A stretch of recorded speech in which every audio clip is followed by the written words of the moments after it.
ಬೆಂಗಳೂರಿನ ಇಬ್ಬಲೂರಿನಲ್ಲಿ traffic ಕಂಟ್ರೋಲ್ಗೆ plan ಅನ್ನು ಮಾಡಲಾಗಿದೆ. ಇಬ್ಬಲೂರು ಜಂಕ್ಷನ್ನಲ್ಲಿ ಮೇಲ್ಸೇತುವೆ ನಿರ್ಮಾಣಕ್ಕೆ ನಿರ್ಧಾರ.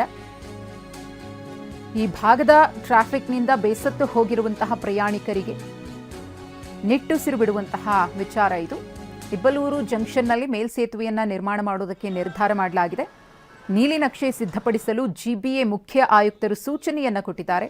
ಯೋಜನೆಗೆ ಡಿಪಿಆರ್ ಸಿದ್ಧಪಡಿಸಲಿರುವ ಬಿಸ್ಮೈಲ್ ಈಗ ಇರುವ ಮೇಲ್ಸೇತುವೆಗೆ ಹೆಚ್ಚುವರಿ ಮೇಲ್ಸೇತುವೆಯನ್ನು ನಿರ್ಮಾಣ ಮಾಡಲಾಗುತ್ತೆ. 800 ಮೀಟರ್ ಮೇಲ್ಸೇತುವೆ ನಿರ್ಮಾಣಕ್ಕೆ ಪ್ಲಾನ್ ಆಗಿದೆ. ನೂತನ ತಂತ್ರಜ್ಞಾನದೊಂದಿಗೆ ಕಡಿಮೆ ಅವಧಿಯಲ್ಲೇ ಮೇಲ್ಸೇತುವೆಯನ್ನ ನಿರ್ಮಾಣ ಮಾಡೋ ಕುರಿತು ಜಿಬಿಎ ಚಿಂತಿಸ್ತಾ ಇದೆ. ಟ್ರಾಫಿಕ್ ಸಮಸ್ಯೆ ಇದೆ ಅಲ್ವಾ ಬೆಂಗಳೂರಲ್ಲಿ, ಮಾಡಬೇಕಾಗುತ್ತೆ. ಸಿಂಗಲ್ ಫ್ಲೈಓವರ್ ಇದೆ, ತುಂಬಾ ಟೆಕ್ ಪಾರ್ಕ್ ಇರೋ ಕಾರಣ ಜಾಸ್ತಿ. ಈ ಫ್ಲೈಓವರ್ ಚಿಕ್ಕದಾಗಿರೋದ್ರಿಂದ ಮೂವ್ಮೆಂಟ್ ಕಷ್ಟ ಇದೆ ಅಂತ. ತುಂಬಾ ಕಷ್ಟ ಇದೆ. 2 ಅವರ್ 3 ಅವರ್ ತಗೊಳುತ್ತೆ. ಪಕ್ಕದಲ್ಲಿ ಮಾಡಿದ್ರೆ ಎಷ್ಟು ಅನುಕೂಲ ಆಗ್ಬೋದು. ಇನ್ನೊಂದು ಈ ಕಡೆ ಜೋಡಿಯಾಗಿ ಮಾಡಿದ್ರೆ ಅಡಿಷನಲ್ ಆಗಿ ಫ್ಲೈಓವರ್ ಎಷ್ಟು ಅನುಕೂಲ ಆಗ್ಬೋದು ಅಂತ. ಹೌದು, ಇವಾಗ ಟ್ರಾಫಿಕ್ ಸಮಸ್ಯೆ ಇದೆ. ನಮ್ಮ ಪ್ರತಿನಿಧಿ ಲಕ್ಷ್ಮೀ ನರಸಿಂಹ ಈ ಕುರಿತು ಒಂದು ಪ್ರತ್ಯಕ್ಷ ವರದಿ ಕೊಟ್ಟಿದ್ದಾರೆ, ನೋಡೋಣ.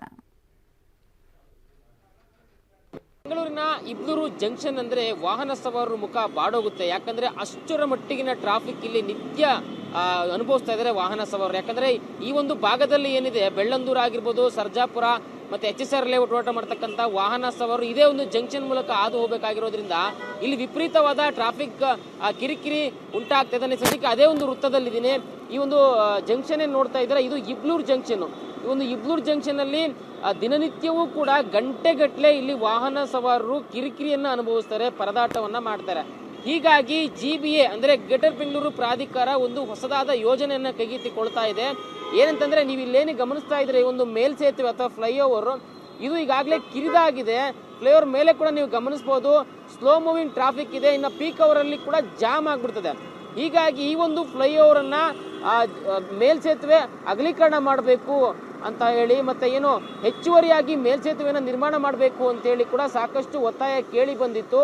ಹೀಗಾಗಿ ಇತ್ತೀಚೆಗಷ್ಟೇ ಗ್ರೇಟರ್ ಬೆಂಗಳೂರು ಪ್ರಾಧಿಕಾರದ ಮುಖ್ಯ ಆಯುಕ್ತರು ಎಂ ಮಹೇಶ್ವರ ಅವರು ಪರಿಶೀಲನೆಯನ್ನು ಮಾಡಿದ್ರು. ಪೂರ್ವ ಮತ್ತೆ ದಕ್ಷಿಣ ನಗರ ಪಾಲಿಕೆ ಅಧಿಕಾರಿಗಳು ಹಾಗೂ ಬೆಂಗಳೂರು ಸ್ಮಾರ್ಟ್ ಇನ್ಫ್ರಾಸ್ಟ್ರಕ್ಚರ್ ಲಿಮಿಟೆಡ್ನ ಅಧಿಕಾರಿಗಳ ಜೊತೆಗೂಡಿ ಒಂದು ಪರಿಶೀಲನೆಯನ್ನು ಮಾಡಿದ್ರು.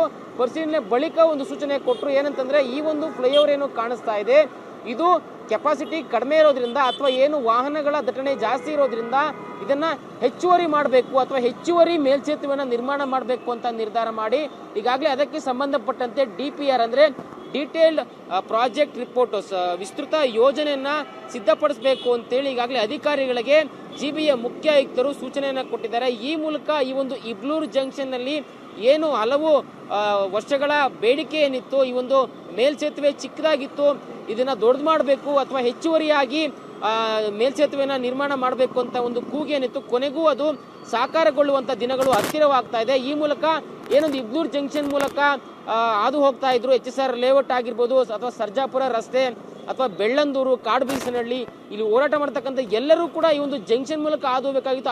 ಆದ್ರೆ ಈ ಒಂದು ಜಂಕ್ಷನ್ ಅಲ್ಲಿ ಒಂದು ಲಾಕ್ ಆದ್ರೆ ಗಂಟೆಗಟ್ಟಲೆ ಟ್ರಾಫಿಕ್ ಅಲ್ಲಿ ಸಿಕ್ಕಾಕೊಳ್ತಾ ಇದ್ರು. ಕೊನೆಗೂ ಕೂಡ ಈ ಒಂದು ಟ್ರಾಫಿಕ್ ದಟ್ಟಣೆ ಇಲ್ಲಿ ಕಡಿಮೆ ಆಗ್ತಕ್ಕಂಥ ನಿರೀಕ್ಷೆಗಳಿದಾವೆ. ಯಾಕಂದ್ರೆ ಈ ಒಂದು ಹೆಚ್ಚುವರಿ ಮೇಲ್ಸೇತುವೆ ಏನಾದ್ರು ಆದ್ರೆ ತುಂಬಾನೇ ಅನುಕೂಲ ಆಗುತ್ತೆ.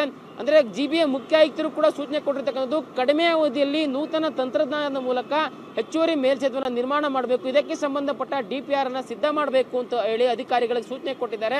ಆದಷ್ಟು ಬೇಗ ಇಬ್ಬಲೂರು ಜಂಕ್ಷನ್ ಅಲ್ಲಿ ಇರ್ತಕ್ಕಂಥ ಮೇಲ್ಸೇತುವೆಗೆ ಹೆಚ್ಚುವರಿಯಾಗಿ ಮೇಲ್ಸೇತುವೆ ಆಗ್ಲಿ ಅನ್ನೋದು ಎಲ್ಲರ ಬೇಡಿಕೆಯಾಗಿದೆ. ಕ್ಯಾಮರಾ ಪರ್ಸನ್ ಬಾಲಾಜಿ ಜೊತೆ ಲಕ್ಷ್ಮೀ ನರಸಿಂಹ, TV9 ಬೆಂಗಳೂರು. ಜಪಾನ್ ರಾಯಭಾರಿ ಕಚೇರಿಗೂ ಕೊಲೆ ಬೆದರಿಕೆ ಕರೆ. ಕಾನ್ಸುಲೇಟ್ ಜನರಲ್ಗೆ ಕೊಲೆ ಬೆದರಿಕೆ ಕರೆ ಬಂದಿದೆ. ಕಬ್ಬನ್ ರಸ್ತೆಯಲ್ಲಿರುವಂತಹ ಕಚೇರಿ ಅಪರಿಚಿತ ಸಂಖ್ಯೆಯಿಂದ 2 ಬಾರಿ ಕರೆ ಮಾಡಿ ಬೆದರಿಕೆಯನ್ನು ಹಾಕಲಾಗಿದೆ.